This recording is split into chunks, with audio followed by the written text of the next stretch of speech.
All right, it's still Entertainment Extra on the Saturday breakfast on TVC News, of course. Thank you very much for joining us today. We are going to discuss the state of cinema in Nigeria and its future. Of course, we have Moses Babatokwe. He is a leading figure in the Nigerian film industry, known for his pioneering work in film distribution, exhibition, and production. Babatokwe's journey in the movie business began in London, where he gained over a decade of experience in cinema operations, management, retail management, and human resource management from Europe's largest cinema group, the Odeon UCI Limited. One of Babatokwe's notable achievements is his role in pioneering the distribution and exhibition of African films worldwide. He joins us now in the studio. Thank you very much for joining us. Of course, he's the group CEO of Nile Entertainment Group. Yes. Thank you very much for joining us at this point. Yes. We have a big man in our studio. I don't know why I'm calling him Moses Babatokwe. Mr. Moses Babatokwe, thank you for coming to the studio. So you left London to come to Nigeria just to do film, distribution, the value chain and all of that. Why? Wow. First of all, good morning. It's great to be here. Fantastic studios. Thank you very By much. the way, great to and Happy New Year to you guys. To you. Left the UK to be here. Motherland calls.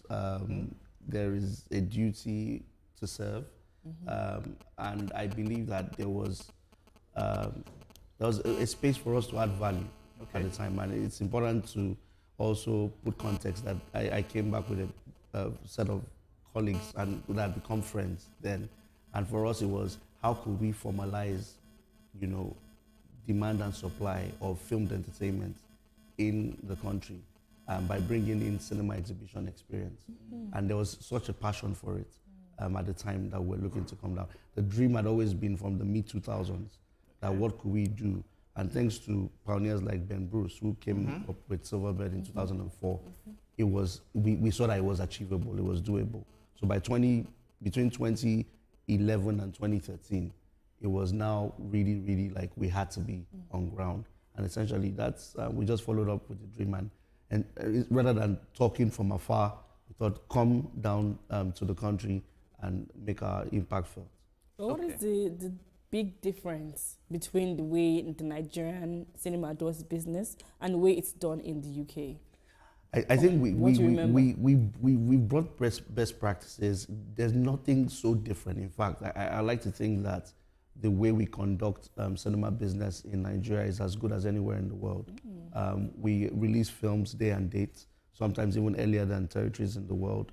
I think our film marketing has gotten better and better in a climate where advertising is not the cheapest.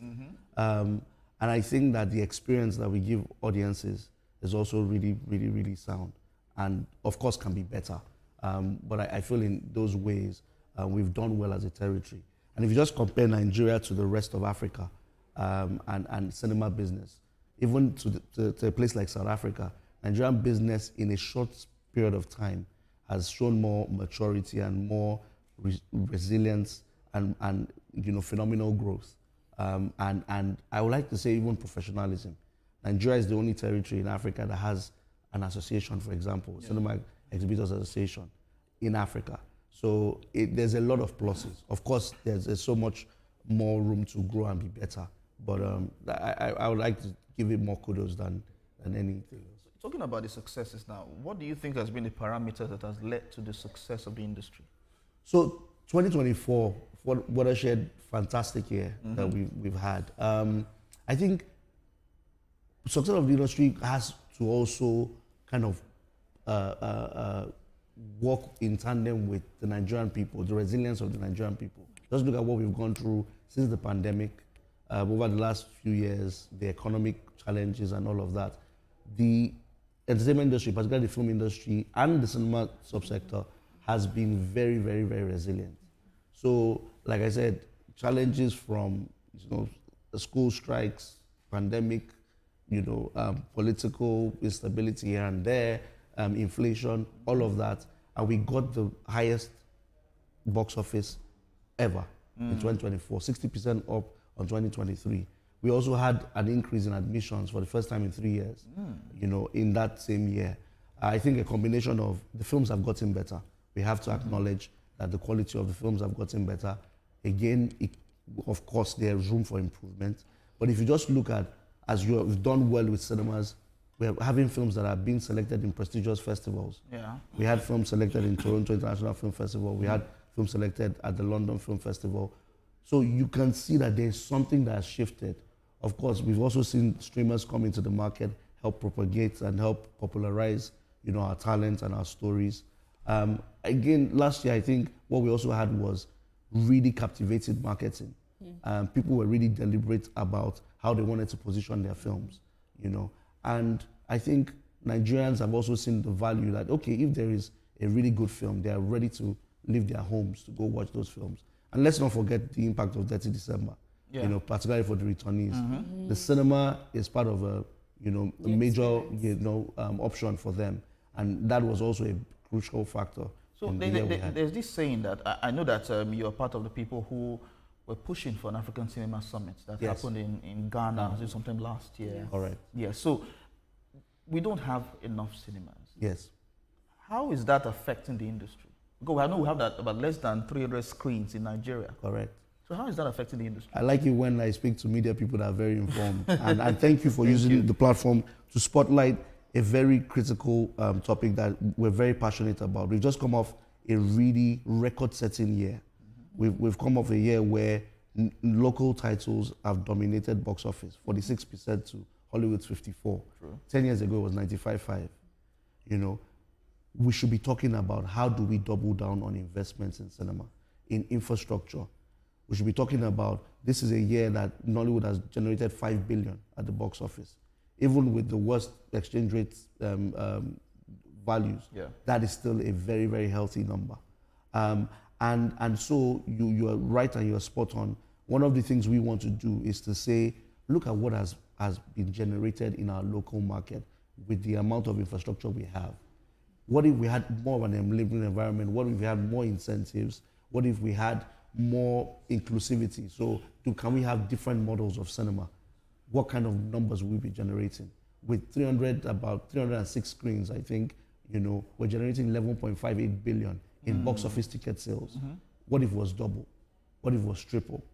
What if we did the China model where we were aggressive at it because there were incentives for it?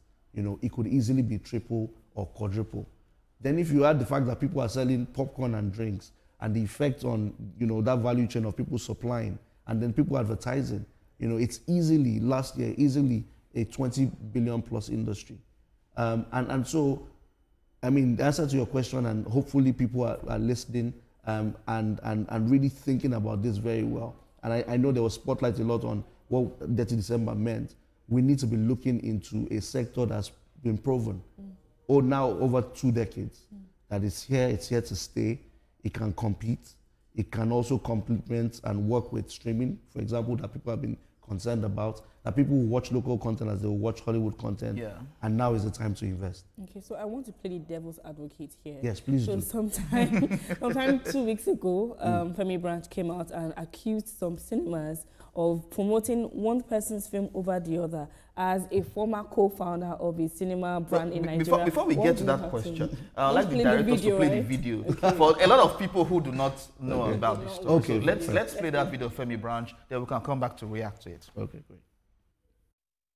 This is the perfect day for us to strike. We'll go I want to quickly talk about this. I wanted to talk about this ever since I went to the cinemas to do meet and greet for Tony Abraham on our film Alakada Barambuji. I wanted to talk about this, but I've been having that reservation because I don't see anybody talking about it in the industry. I know that people know what is going on. I'm talking about cinemas promoting one film above the other. It is so bad that some cinema staff wear the t-shirt of one film. They remove the cards, the media cards of some film. They remove it from the counter and put some others there. In some cinemas will be telling people this is the best film to watch. This is the film that is burning. This is Kinecon. In some cinemas remove change somebody else's time for another person. As in, that, okay, by so and so time you are supposed to watch this film. They've already published that. Now, you go there and you now see them now telling them, no, that they're not putting that one. You ask them why, they say, no, don't worry. This film is better. Go and watch this one. This is the film that is hot. That is not the business of the cinema to tell anybody what film to watch or what. That is why we've been having a lot of problems at the cinemas recently. Especially this December. We've heard of different fights at different cinemas where some fans fought the cinema staff, where so many troubles all over the place. For what now? This industry is always under bondage of somebody or something. Okay, so that video is about 5 minutes long, so we had to cut it short into a minute or so. So please react to that. Okay, so first of all, big shout out to Femi Branch and all the actors that go out to support, and they've been very important to the cinema-going culture. And Femi has had a great year. Yeah. Farmer's Bride, Wives on Strike, Basharunga, and so I very much understand the passion that goes into this. But there's some certain facts that we can also not ignore. The fact that when you release films in cinemas, there'll be always top films. There will always be films that outperform other films. And the tendency to position the top film, particularly a film that is doing well by a mile, I think it's natural that happens. Of course, the human tendency to then maybe manipulate or would I say exploit the situation would always be there. But I would think it's skirmishes. I don't think it's widespread as being put. I think that people can be sensationalized, and like I said, people can be sensitive, and it's okay. We're talking at a period where emotions are high. We're talking at a period cinema tickets are not cheap, right? And it's also not cheap to make films, not also cheap to market films, and so you are in a very competitive arena, and you want your film to stand out.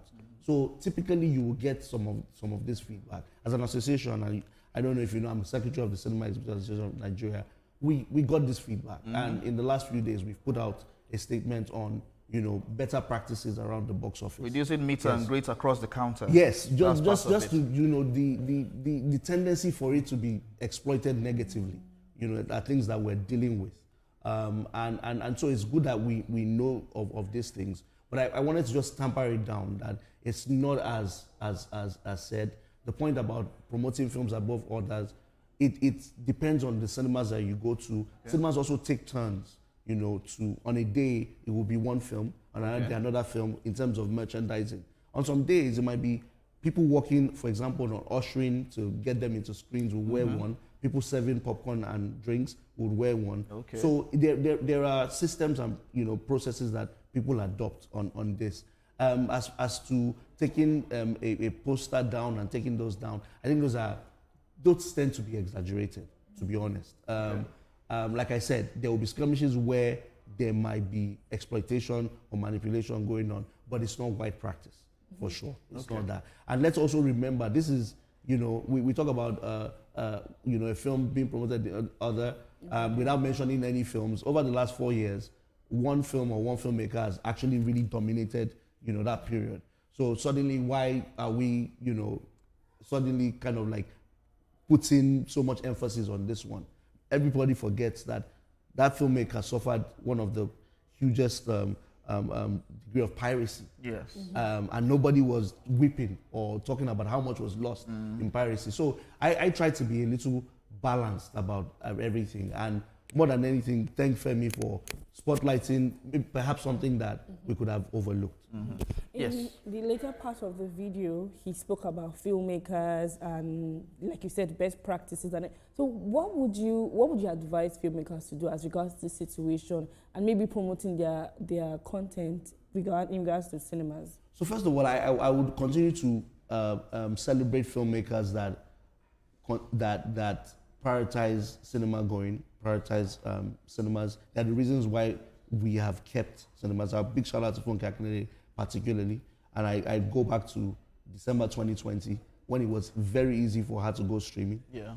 She decided to come up with Omo Ghetto, literally, where we had, if you remember, policy about not exceeding 50% of the screens. And I remember getting a phone call from her and saying, Mr. Moses, I don't think we should do this. And I was like, look, we need to go ahead. Let's push it. Let's push for it. That went on to be the highest grossing film, even in the pandemic era. True. People like her, and several others, Tony Abraham, AY, yes, Mercy Aigbe, Odunlade Adekola, Femi, all these guys, amazing guys that have decided to really keep cinema going. I think that, look, passion shouldn't stop. I think that we should continue to invest in our stories, invest in taking films to the cinema. Of course, we as cinema business practitioners also need a guide on what is acceptable within our premises. And those things will continue to happen. Distributors also have a role to play, particularly because they are the interface between the exhibitor and filmmakers. So, and I think everything we're seeing is symptomatic of a growing industry. The fact that we're discussing it is a great thing. And I think we take the learnings and just be better. That's how I say it. I think you've done justice to this discussion here this Thank morning. you very much, Moses Wapadokwe, for coming to us. Of course, yes, Nile Media Group, Entertainment Group rather, is doing big things, and of course, you are still doing local cinemas, yes, which we discussed sometime last year at an event in Lagos. And I mean, he's establishing a luxury cinema. Yes, That's exciting, right?